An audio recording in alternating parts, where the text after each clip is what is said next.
Esse podcast faz parte da FIO. Siga @FIO Podcasts e conheça a rede ativista de vozes.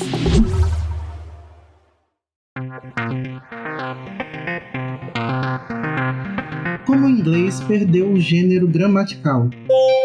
Pesquisa aponta que ainda há muito a ser feito sobre inclusão. Glória Groove faz história no Rock in Rio. Segunda-feira, 12 de agosto de 2022. Olá, eu sou o Zé Henrique e este é mais um Bom Dia Bicha. E começou a semana com tudo, né, meus amores?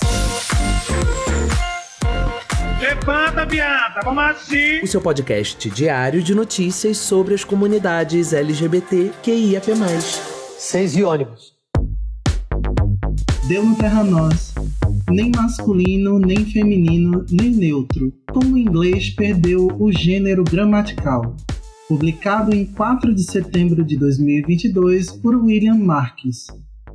Uma das primeiras surpresas quando começamos a aprender inglês como segundo idioma costuma ser a inexistência de gênero gramatical. Os substantivos não são masculinos nem femininos, mas nem sempre foi assim. Historicamente, como em todos os idiomas indo-europeus, o inglês antigo ou anglo-saxão tinha substantivos masculinos, femininos e neutros com seus artigos correspondentes. Os adjetivos também faziam flexão de gênero e, como era um idioma com grande quantidade de declinações, mudanças nas terminações das palavras conforme sua função dentro da frase. Esse contraste acabava alterando a terminação dos substantivos e adjetivos. Como ocorre com a maioria dos idiomas, o ancestral do inglês teve contato com outras línguas. Primeiramente, os invasores encontraram povos que falavam diferentes dialetos celtas. Pouco a pouco, esses povos foram deslocados para o oeste da ilha, onde ficam o país de Gales e a Cornualha, que é o extremo sudoeste da Inglaterra. Igualmente, nos séculos 9 e 10, houve uma grande migração dos vikings, que falavam a língua nórdica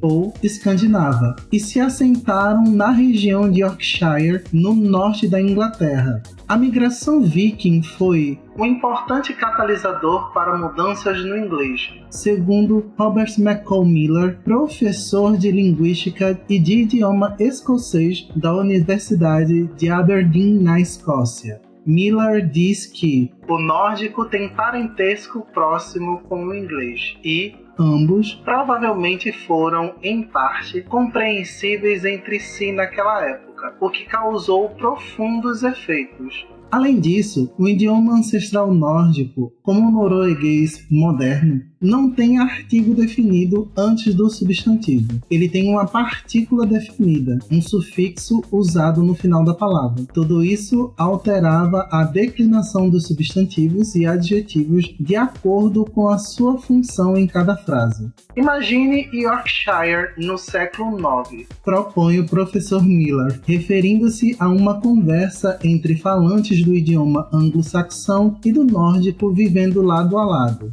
Eles tentam procurar bases comuns. Como o que há em comum são as palavras e não as informações gramaticais, eles simplificam e racionalizam o sistema. Por isso, a conversa ocorria sem os artigos definidos. A eliminação do gênero gramatical nivelava o terreno para que todos pudessem se entender, diz o professor. Outros especialistas defendem que a questão não é de compreensão, mas de fonologia. Nós não nos desfazemos das coisas porque outras pessoas não nos entendem. Se alguém não entende, é problema deles, afirma Aditi Lahiri, fonóloga e professora de linguística da Universidade de Oxford, na Inglaterra. O gênero gramatical é marcado com sons especiais. A fonologia mostra como os sons mudam conforme o contexto e como eles desaparecem em um contexto específico. Segundo Lahiri, a falta de contraste sonoro neutraliza o contraste de gênero, afirma Lahiri. Se não houver marcas fonológicas que informem qual o gênero da palavra, o contraste desaparece. A única forma de conhecer o gênero de uma palavra neutralizada seria pela declinação do adjetivo, mas ele também foi neutralizado. Em inglês, Nos últimos anos, o uso da palavra neutra they no singular para designar pessoas não binárias vem gerando ardentes discussões. Vários movimentos vêm tentando eliminar a distinção por gênero e estabelecer pronomes ou sufixos neutros em inglês e em outros idiomas. O inglês não tem tanta adaptação porque mantivemos as divisões sexuais naturais nos pronomes. Para nós, parece natural. Comenta Mila. Mas acredito que irá acontecer. Veremos isso em 20 ou 30 anos. Já a fonóloga Aditi Lahiri acredita que elementos de um idioma não devem ser eliminados por decreto. Deveríamos eliminar a palavra gênero, pois a classificação não tem nada a ver com o gênero das coisas, é gramatical. Segundo ela, a classificação das palavras era determinada conforme elas se referissem a algo animado ou inanimado. Em vez de masculino, feminino e neutro, poderia se chamar A, B e C, o que seria mais fácil ou aceitável. Concluiu ela. Deveríamos eliminar a palavra gênero, pois a classificação não tem nada a ver com o gênero das coisas, é gramatical. Se uma pessoa que tem gabarito, conhecimento, além de argumentos suficientes para falar uma coisa dessa, quem sou eu para dizer que linguagem neutra é uma coisa inventada para a esquerda dividir e acabar com o português? Dá licença! Porque, convenhamos, né? Como o que está sendo mostrado na matéria, a língua ela evoluiu e ela sofreu várias alterações por conta de contato com vários outros povos. E isso a gente viveu aqui no Brasil.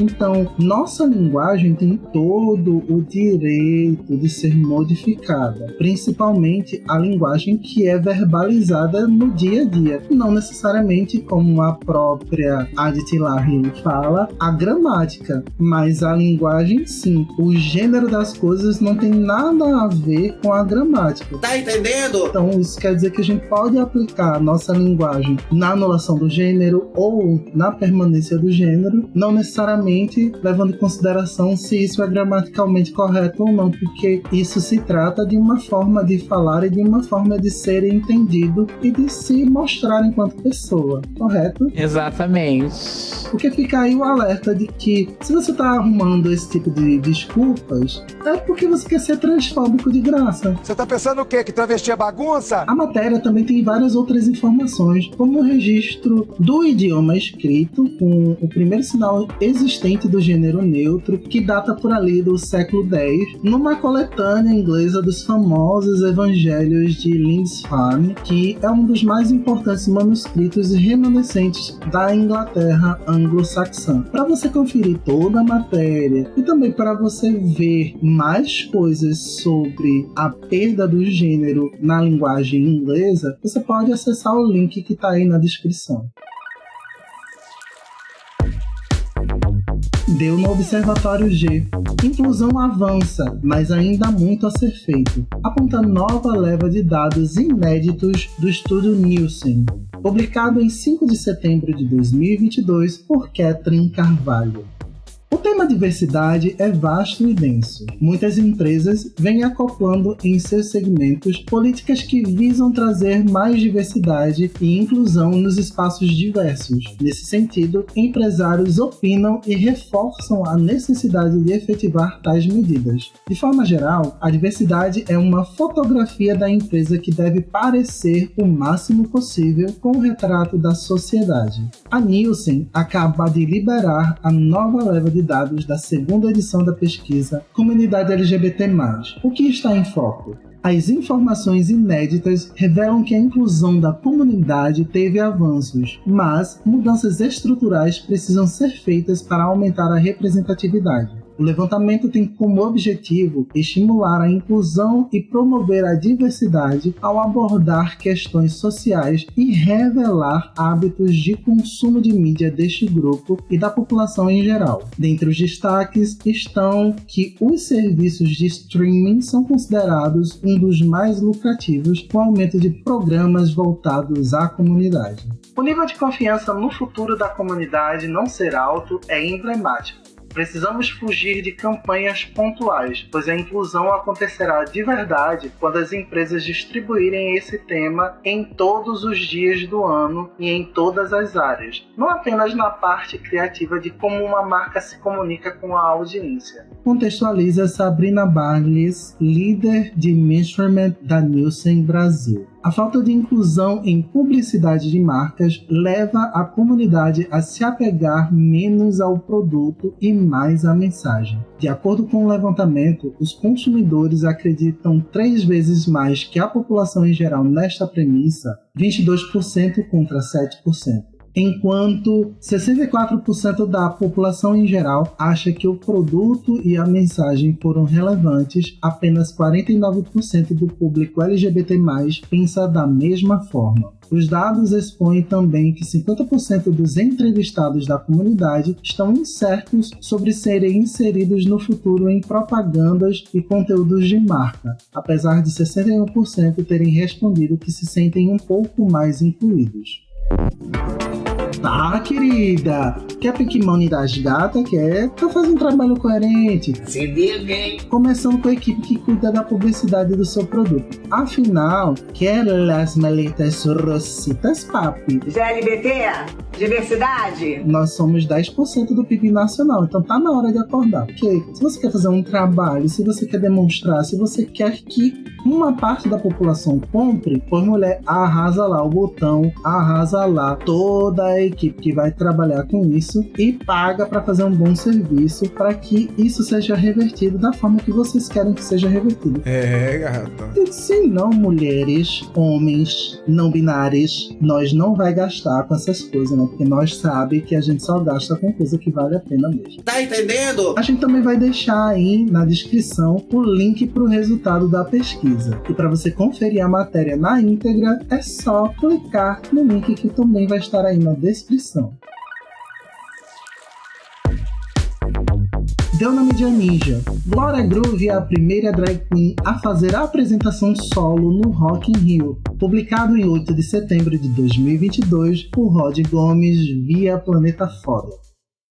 Primeira drag queen a apresentar um show solo no palco Sunset do Rock in Rio, Glória Groove estreou a Lady Last Tour 2.0 nesta quinta, 8, no Rio de Janeiro.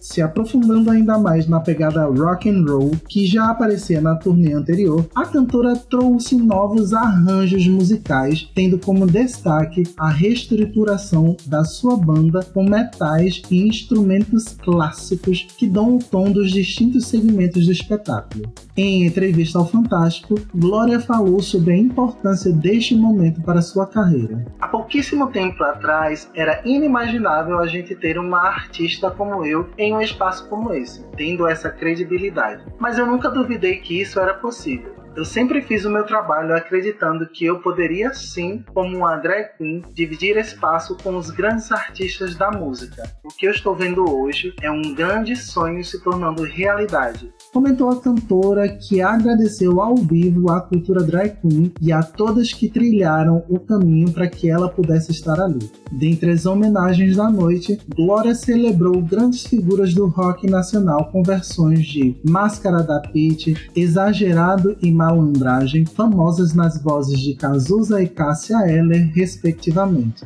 Ao cantar a música Sobrevivi, a cantora relembrou a superação dos momentos difíceis passados durante os 2 anos do auge da pandemia de Covid-19. Gina Garcia, cantora e mãe de Daniel Garcia, ator e cantor que dá a vida à drag queen, foi uma das surpresas da noite. Após a apresentação de A Tua Voz, um dos momentos onde o show dá destaque aos backing vocals, Glória apresentou a mãe e juntas se emocionaram. Na plateia, além do clássico "Ei, Bolsonaro, vai tomar no cu", também foi possível ouvir gritos como "Maceta, mamãe" e "É Zona Leste, porra", na transmissão realizada pela Multishow, que ao final da apresentação deixou o L que a cantora fez com a mão fora de quadro, mas não conseguiu deixar o cântico "Olê, olê, olê, olá, olá, lulá", de Fora. Após o encerramento, ainda ao vivo, a apresentadora Bielo Pereira chegou a dizer que o show seria também uma homenagem a todas as periferias do Brasil. Extra, não fique de fora dessa, garanta seu ingresso pra me ver fazendo. Talvez merda, né? Mas nem sempre merda, porque eu estou muito feliz por Dona Glória Groove, que assim como a Pablo, né, vamos ter várias histórias que são diferentes, mas que são muito inspiradoras, e podemos entender a partir disso que, apesar das quedas, com os poderes que nós temos enquanto guerreiras que lutam e resistem todos os dias, podemos realmente derrubar um por um, como a própria Glória fala em A Queda. Poderosíssima como a espada de um samurai. E é claro, né, não vou deixar de dizer um fora Bolsonaro hoje, amanhã e sempre. E meu presidente é Lula, você querendo ou não. O link para a matéria tá aí na descrição.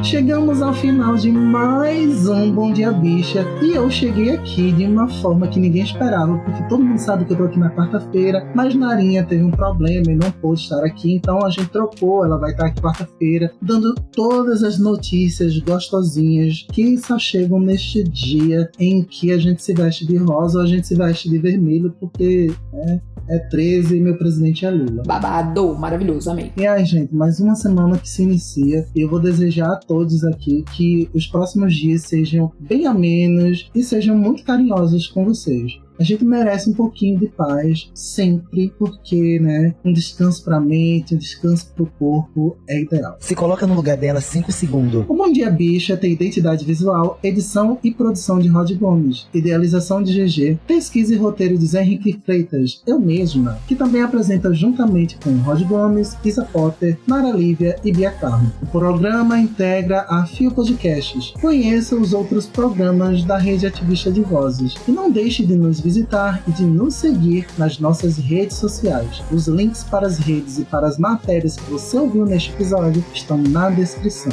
E amanhã tem mais Bom Dia Bicha, dessa vez com Rod Gomes, a partir das 6 da manhã. Não esquece, tá? Porque amanhã tem várias matérias do babado e tem uma participação especialíssima. Então confiram, tá? Vocês já sabem, né? Para me encontrar nas redes sociais, é só conferir aí na descrição do episódio os links para as minhas redes, ou então correr para ouvir o seu, o meu, o nosso Misão Voador no seu agregador de áudio favorito. Um cheiro, galeras. Fui!